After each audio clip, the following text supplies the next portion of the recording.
I remember the day of my crash very well. Shortly after graduation from high school, I was coming home from a girlfriend's house, a trip that I had done numerous times. I fell asleep at the wheel. I had stayed up all night the night before. Where I lived was about 30 miles away, and I thought I was fine. I was wide awake when I dropped her off at her house, and driving home I fell asleep just a mile from home. So I figured a few more minutes I could make it. I'm almost home, and I didn't make it.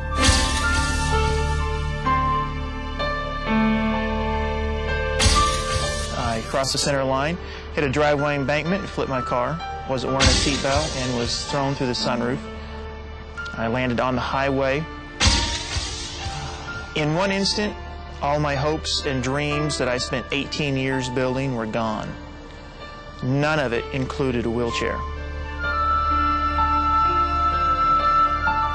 I remember laying in the hospital bed in intensive care, and a nurse standing over me telling me that I would never walk again, and how my life was going to be changed, the things that I was no longer going to be able to do. I had to learn how to get dressed. I had to learn how to get in and out of my chair, how to bathe myself. I had to learn how to get around in public, how to go shopping, how to cook. Everything that I had been doing my whole life, I had to learn all over of how to do from a wheelchair.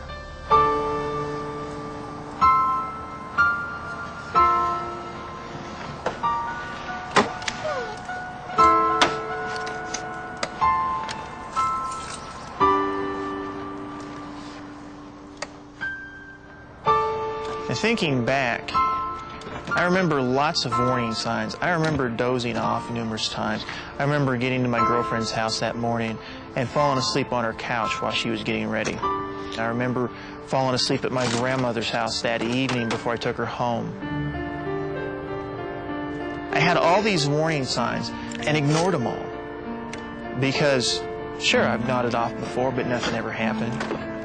I wasn't doing anything illegal. There's no law against drowsy driving. And it's something that I've done numerous times before, so why would this time be any different? I was just 90 seconds from home and thought I could stay awake for 90 seconds, and I didn't make it. And because of that, my life has changed forever. And now what I want to do is use my experience, use what happened to me, share my story with other people so they won't make the same mistake I did. You cannot change your past, but you can change your future. Regret is the heaviest burden that you will ever bear.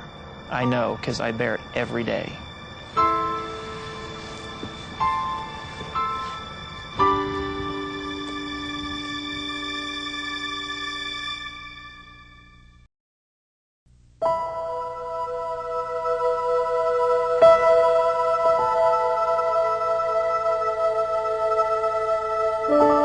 The body is most susceptible to sleep at two periods, between midnight and 6 in the morning and in the middle of the afternoon. The one that's less well known is the one in the middle of the afternoon, which is the one that affected me.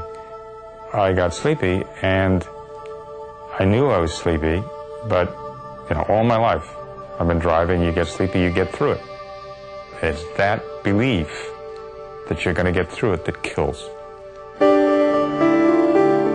According to the National Highway Traffic Safety Administration, at least 100,000 police-reported crashes each year are the direct result of driver fatigue, resulting in an estimated 71,000 injuries and 1,500 deaths. You think you're going to get through it this time and there's no problem. It'll pass. But there are these times when it doesn't, and the consequences can be horrific.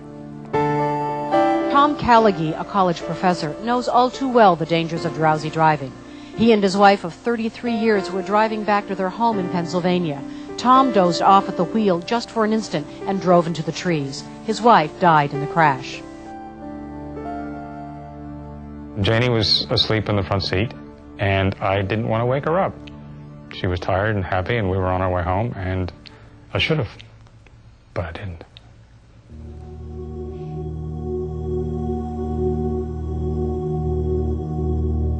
It'd been sort of gray, overcast all day and drizzle, and the road was gray and the water was gray and the trees were gray because there were no leaves on them. The road was straight. There's a profile for these kind of accidents, and all of these conditions fit this type of accident, something I didn't know at the time.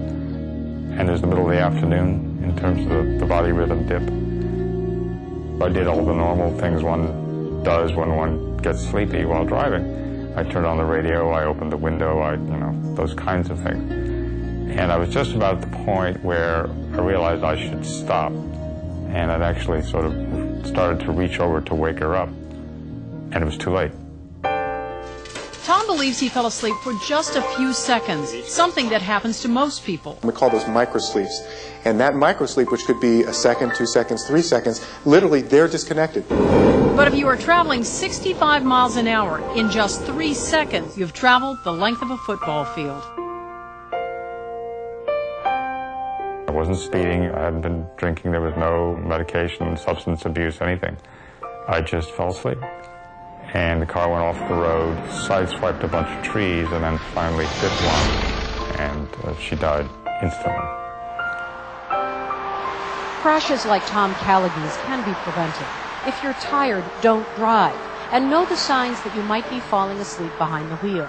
They include difficulty focusing, burning eyes or yawning repeatedly, trouble remembering the last few miles driven, feeling restless and irritable, tailgating, missing traffic signs or exits, or hitting rumble strips.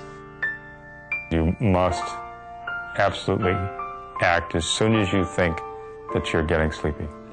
You stop, take a nap, you drink some coffee or anything else with caffeine in it. Actually, soft drinks are preferable because you have a definite amount of caffeine in them. Coffee varies enormously. Change drivers, walk around, whatever. But you must absolutely act.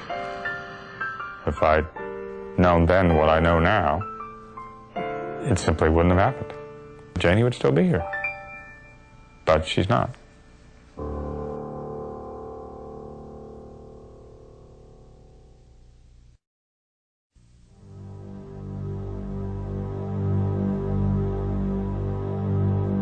She had probably had maybe 3 or 4 hours of sleep in the previous 40 hours or so. And she admitted she was very tired. She was aware that she was nodding off behind the wheel, and she thought that she could get home before she fell asleep. And the consequences were disastrous.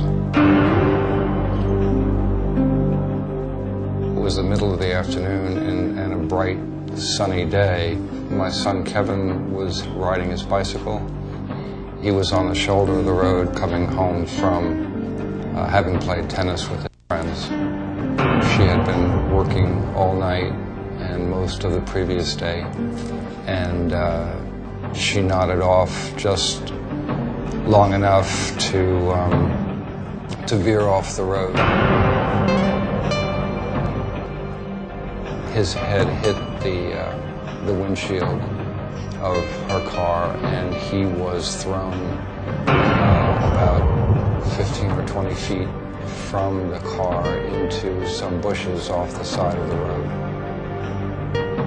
When she realized that she had hit something, she stopped the car, and she thought that she had hit a mailbox or a tree, and then she sped away.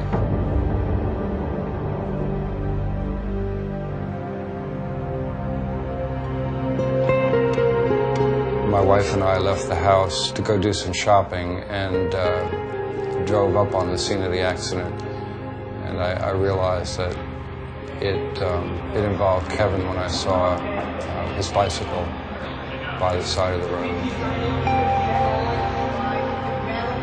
They informed us that he had suffered a very serious head injury. And on Monday, a day and a half later, we were told that he was effectively brain dead.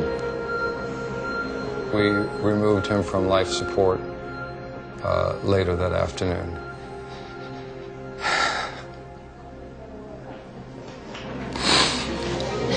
Kevin, Maggie. First of all, I want to graduate from a good college and become a professional soccer player. He was the youngest of 4. He had 3 older sisters. They really loved him, and they doted on him. He was very bright, very precocious, just a very typical boy, and I loved him very much.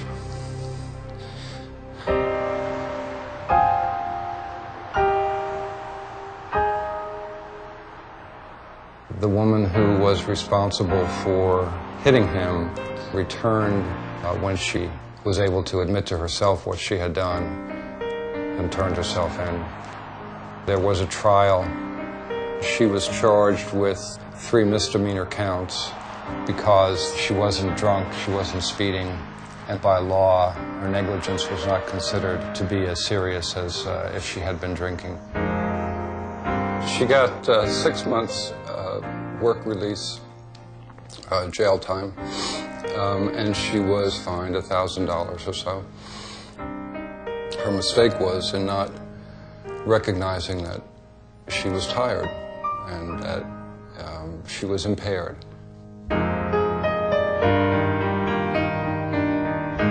Just prior to the sentencing hearing, my wife gave her a picture of Kevin as a reminder of what we had lost and what Kevin had lost.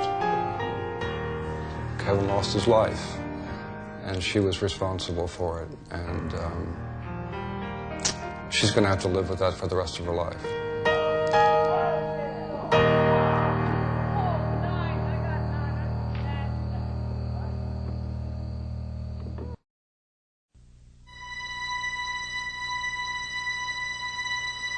Maggie was the baby in the family.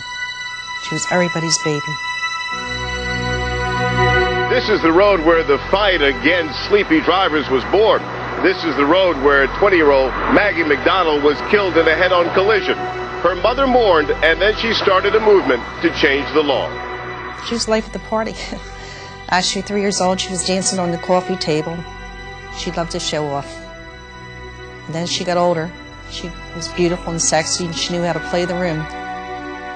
She turned all eyes when she walked by her. A driver swerved across a New Jersey highway and slammed head-on into her car. Remarkably, the driver who killed Maggie got off with a $200 fine. She was 20 years old. She was in college with hopes to be a social worker. She was Daddy's little girl.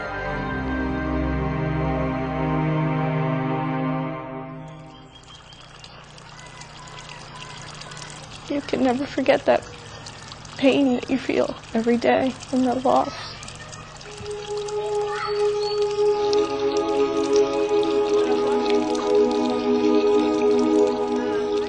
My father has just, he'll never recover. It was horrible to see your father just sob and cry. He identified her body, and he'll never, ever recover from that.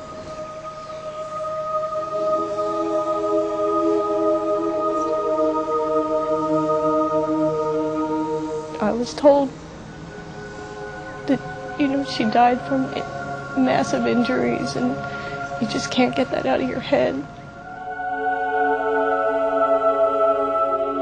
My husband had a stroke after he identified her body. My children lost their baby sister. Her boyfriend lost the love of his life. Her friends were devastated. All her friends and her boyfriend's families, it affects everyone. No one's life is the same after this.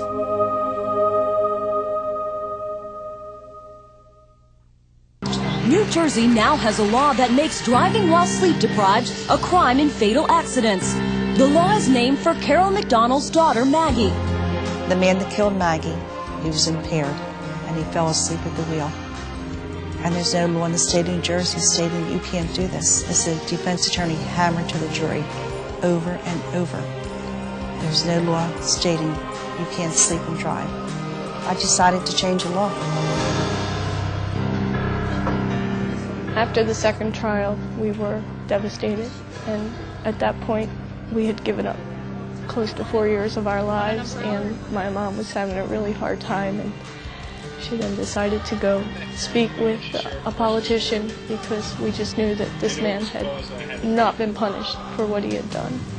He admitted in court that he knew he was too tired to drive, which is not acceptable to me. We now have Maggie's Law. It took 3.5 years, but she was able to get this law passed. New Jersey State Senator Stephen Sweeney wrote Maggie's Law. You can go to jail for up to 10 years, $150,000 fine. It's much more severe than just getting a DUI. And Maggie's Law may soon be a federal statute to combat what's become a national epidemic. Today with this law, God willing, we move forward to correct this injustice, not only in New Jersey, but set a benchmark throughout the nation. Like I said, not guilty doesn't mean innocent. He broke every rule in the book, but he didn't break the law because there wasn't a law. But there is now, and it's Maggie's Law. It's devastating to have your child killed. It destroys your life. You're never the same person. If you're too tired to drive, you're an impaired driver. Impaired drivers kill people. Get off of the road, pull over, take a rest, or don't even get behind the wheel. Just because you're tired doesn't give you the right to kill someone.